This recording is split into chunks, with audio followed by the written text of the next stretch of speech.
Singapore Asia की एक ऐसी ड्रीम कंट्री है जिसका साइज इतना छोटा है कि आप सिर्फ 1 घंटे के अंदर कार से सिंगापुर के एक कोने से दूसरे कोने तक पहुंच सकते हो। वो दिन था 1965 का, जब सिंगापुर दुनिया का सबसे बड़ा स्लम था। इनके पास ना तो कोई नेचुरल रिसोर्सेज थे और ना ही कोई इंडस्ट्रीज थी, यहाँ तक कि इन्हें पानी भी इंपोर्ट करके पीना पड़ता है। सिंगापुर उन सारी डिफिकल्ट सिचुएशन को फेस कर रहा था जो उसे हर रोज और गरीब बनाने में लगी थी। लेकिन आज वही सिंगापुर दुनिया के सबसे अमीर देशों में से एक बन चुका है, इतना अमीर कि यहाँ का हर छठा आदमी करोड़पति है। आखिर ऐसा क्या किया सिंगापुर ने जो इतना छोटा सा देश होने के बावजूद भी पूरी दुनिया में धूम मचा रहा है। जब 1965 में सिंगापुर मलेशिया से अलग हुआ, तब सिंगापुर के पीएम ली कुआन यू के सामने सबसे बड़ा चैलेंज था कि सिंगापुर को गरीब से अमीर कैसे बनाया जाए। और आज उसी सिंगापुर के लोग भगवान के बाद अगर किसी दूसरे को मानते हैं तो वो है सिंगापुर के पीएम रह चुके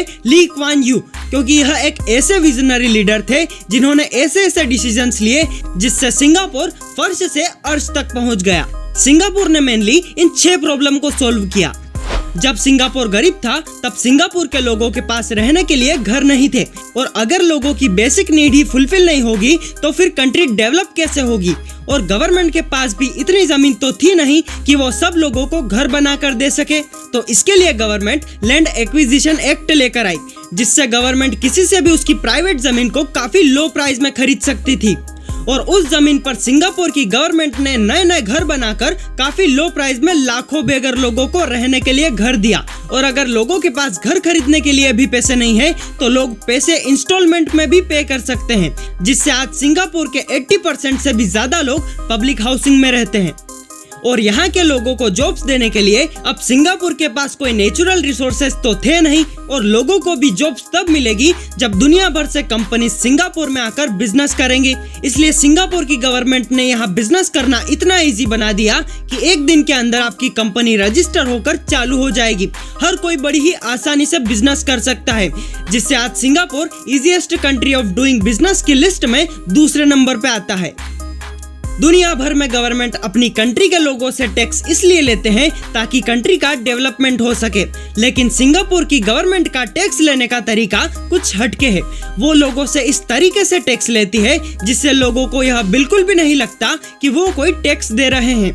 सिंगापुर में अगर कोई आदमी टैक्स देता है तो वो आदमी यह ट्रैक कर सकता है कि उसके अकाउंट से टोटल कितना टैक्स भरा गया है, और जब भी उसे जरूरत पड़े, मेडिकल इमरजेंसी हो, एजुकेशन के लिए या फिर पेंशन के लिए, इन्हीं टैक्स में दिए गए पैसों का इस्तेमाल कर सकते हैं, जिससे लोगों को लगता है कि यह पैसे वो खुद के लिए ही सेव कर रहे हैं।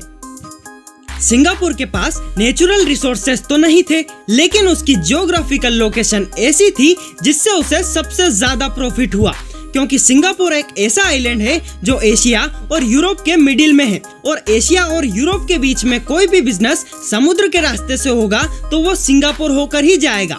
दुनिया भर का 40% सी से होने वाला बिजनेस सिंगापुर से होकर निकलता है, जिससे सिंगापुर कई कंपनीज का रीजनल हब बन चुका है। कोई भी कंट्री तब तक आगे नहीं बढ़ पाएगी जब तक वहाँ करप्शन होता रहेगा, और इसी करप्शन को खत्म करने के लिए सिंगापुर की गवर्नमेंट लोगों के लिए कम्पिटिटिव कंपनसेशन की स्कीम लेकर आई, जिससे सिंगापुर में पॉलिटिशियन से लेकर गवर्नमेंट जॉब करने वालों की सैलरी वहाँ के टॉप प्राइवेट कंपनी के टॉप मोस्ट लोगों के लेवल के बराबर की होती है। और जो आदमी अच्छे तरीके से काम करेगा उसे अलग से एक्स्ट्रा रिवॉर्ड और इंसेंटिव भी मिलेंगे। किसी भी जॉब के लिए उसी आदमी को सिलेक्ट करेंगे जो उसके लायक होगा, यानी कि मेरिटोक्रेसी के दम पर लोगों को सिलेक्ट करते हैं। कोई कनेक्शन का चक्कर नहीं, कोई नेपोटिज्म नहीं, जो मेरिट में आएगा वो ही हकदार होगा उस पोस्ट के लिए। सिंगापुर को पता है कि दुनिया भर के लोगों का अटेंशन अपनी ओर करने के लिए टूरिज्म को बढ़ाना काफी जरूरी है, इसलिए वहाँ ऐसे स्काई स्क्रैपर बिल्डिंग्स और पार्क्स बनाए गए जिससे जब भी कोई बाहर घूमने की सोचेगा तो एक बार तो सिंगापुर जरूर जाना चाहेगा। और जब करोड़ों लोग सिंगापुर में सिर्फ घूमने के लिए जाएंगे तो फिर सिंगापुर तो अमीर होगा ही ना। और अगर आप भी इस वीडियो को लास्ट तक देख रहे हो तो इसका मतलब है कि आप कुछ नया सीखकर लाइफ में ग्रो करना चाहते हो, और जो कि आप डेफिनेटली करोगे, वरना एंटरटेनमेंट या फिर टाइम पास के लिए तो आप दूसरी वीडियोस को भी देख सकते थे। इसलिए हम आपको एक राज की बात बताना चाहते हैं, और वो है कि अब हम हमारे चैनल पर शॉर्ट वीडियोस के साथ लॉन्ग वीडियो भी अपलोड कर रहे हैं, क्योंकि हम आपके साथ ऐसी कई बातें शेयर करना चाहते हैं जिनको बताने के लिए 1 मिनट बहुत कम पड़ जाता है। इसलिए धीरे धीरे फ्यूचर में कंटेंट को एक्सपेंड करना पड़ेगा। लेकिन हो सकता है कि शॉर्ट वीडियो देखने वाले कुछ लोगों को यह पसंद आए और कुछ लोगों को पसंद ना आए, लेकिन यह चेंज लाना जरूरी है। हम इस बात का बिल्कुल ध्यान रखेंगे कि लॉन्ग वीडियो में शॉर्ट के कंपैरिजन में काफी ज्यादा क्वालिटी मिले। आई होप आपने जितना प्यार हमारे शॉर्ट वीडियो को दिया उससे भी कई गुना ज्यादा प्यार लॉन्ग वीडियो को देंगे। और आपको हमारी सिंगापुर पर यह केस स्टडी कैसी लगी कमेंट सेक्शन में हमारे साथ जरूर शेयर कीजिएगा। मिलते हैं एक और अमेजिंग वीडियो के साथ।